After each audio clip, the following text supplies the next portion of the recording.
Hey guitar lovers, I know it's difficult to both play the changes and play something interesting on the changes. Here's a really tricky song, which I love, called Time Remembered. And what I want to show you is how I would prepare for playing on it when there are a lot of complicated changes and general best practices, I think, for having a way to start such a song. So let's hear it.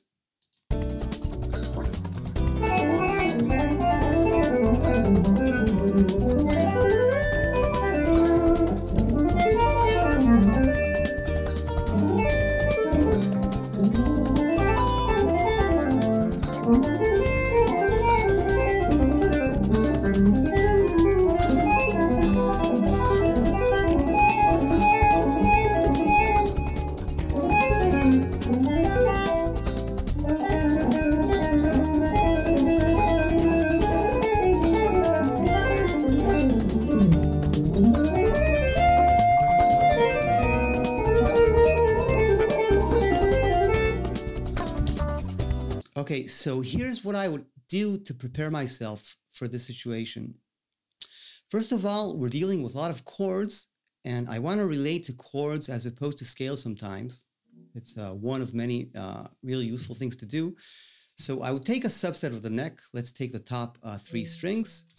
And I would basically just learn simple arpeggios. Okay, so I have C major 7, C7, C minor 7, C half diminished. Okay, I had 1 note on G string, 1 note on B string, and 2 on the E string. And then I would learn all inversions of that on the same subset of strings.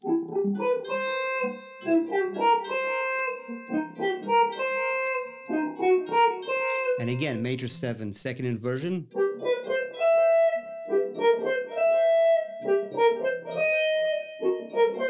And finally, third inversion starting on the major 7. Okay, and then I have 4 chords. I would practice moving between them.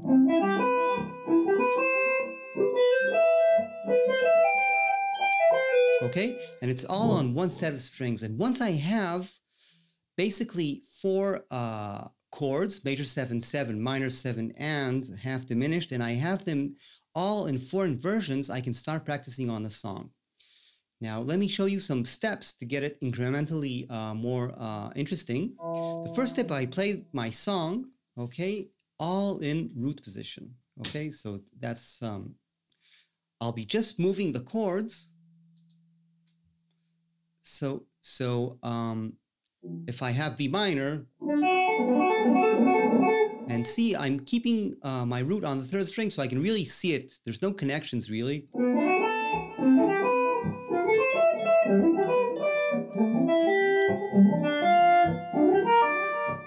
Okay, so we're here. All I'm doing is forcing myself to connect to the actual changes. And it's a very important first step if you want to play on changes as opposed to modally. Let me try.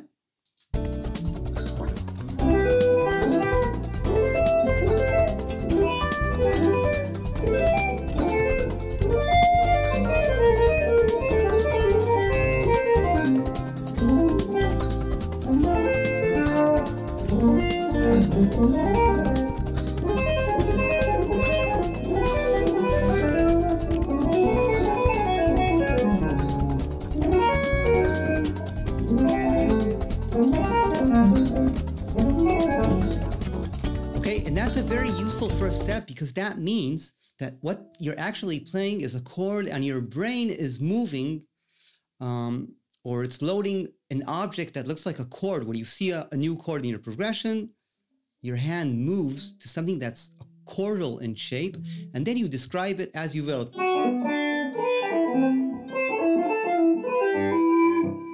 You can do a lot of like melodic variations, but basically you're moving chords and playing lines around these chords. Okay, so that's step 1, moving between chords when they're all in the same inversion. Now let me show you step 2, which is harder and more fun. And that would be having some actual voice leading between the different chords. So my B minor is here. And my C major 7, now I'm going to connect it. it's going to be funny, meaning I'm going to use notes that are common without moving them. So if my B is here for this,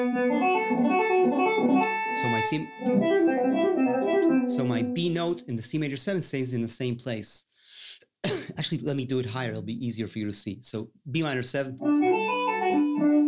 C major 7. These are inversions. F major 7, A minor 7. I'll ignore the D minor, so I'll have one chord per bar. G minor 7, E flat major 7, A flat major.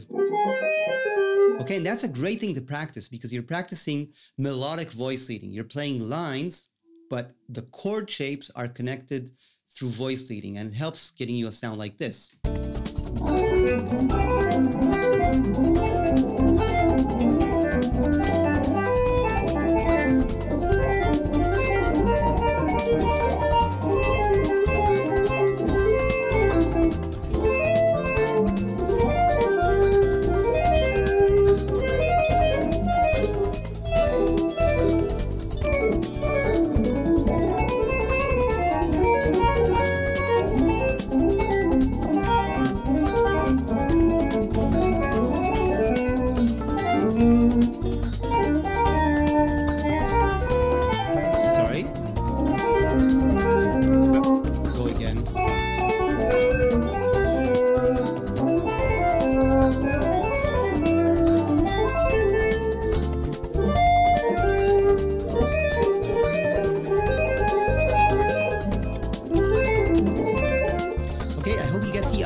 Connecting chords to chords. I'm limiting myself a lot, but the cliche is true. Give up freedom to gain freedom. Okay? That's level 2. That's playing the same chords with voice leading. Okay? Level 3 is really, really fun. That's when I use this concept with an additional idea, which is to play better chords over the chords. And in this step, what I'm doing is I'm imagining a 7th chord from the 7th of the chord. So if I have B minor 7, for example, I'm imagining, because this is Dorian, I'm going to play A major 7 because on the 7th degree of B Dorian, I can find A major 7.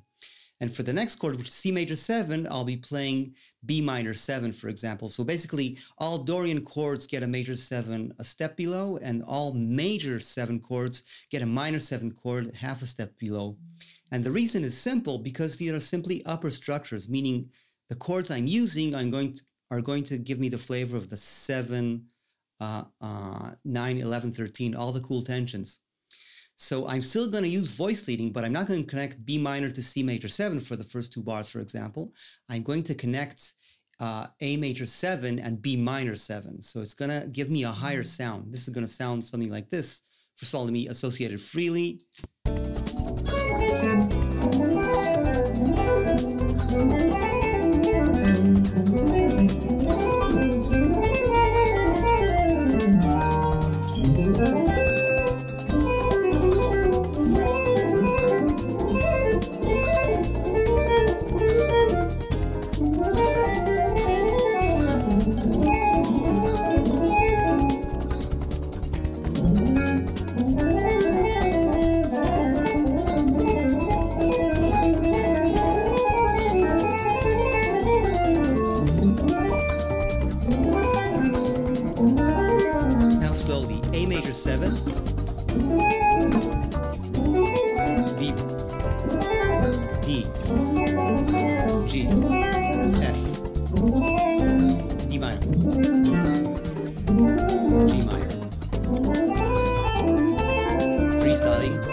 The idea here was that I'm connecting chords, but the chords are upper structures. So A major 7, for the B minor,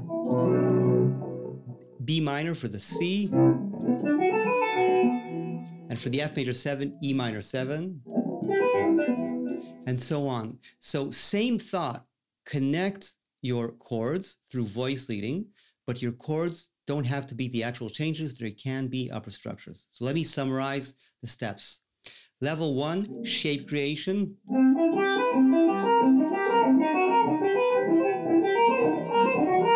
Level 2, move the inversions.